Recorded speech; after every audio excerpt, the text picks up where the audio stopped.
Hi friends, welcome to Azharuddin vlogs.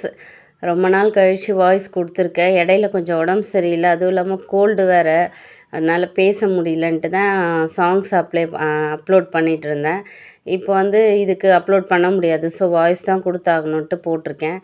எல்லா பசங்களும் 10th ரிசல்ட்டுக்கு முன்னாடி எங்களை வெளியே கூட்டிகிட்டு போங்கம்மா, 10th ரிசல்ட்டு முடிஞ்சிட்டா யார் யார் வீட்டில் அனுப்புவாங்களோ அனுப்ப மாட்டாங்களோன்னாங்க.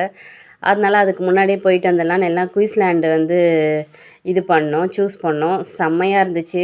நாங்கள் வருஷம் போன வருஷமும் குயிஸ்லேண்ட் தான் போயிட்டு வந்தோம். வருஷம் இதை சூஸ் பண்ணிவிடுவோம், ஏன்னா எங்களுக்கு இது ரொம்ப பிடிச்ச இடம். டிக்கெட் 750 அடல்ட்டுக்கு, சைல்டுக்கு 650. அதனால் நாங்கள் எல்லாமே அடல்ட்டு போனதுனால செம்ம என்ஜாய்மெண்ட். எல்லாத்துலேயும் ஏறி இறங்குனாங்க. நான் எல்லாத்துலேயெல்லாம் ஏற மாட்டேன், எனக்கு ஒரு இதுனாலே தலை சுற்றும். பசங்க எல்லாத்துலேயும் ஏறி செம்ம என்ஜாய் பண்ணிச்சுங்க. அதுங்க சந்தோஷப்படுறத பார்த்து எனக்கு பயங்கர சந்தோஷமாக இருந்துச்சு. நீங்கள் யார் யார் குயிஸ்லேண்ட் போயிருக்கீங்கன்றதை எனக்கு கமெண்ட் பாக்ஸில் கமெண்ட் பண்ணுங்கள். பாய்.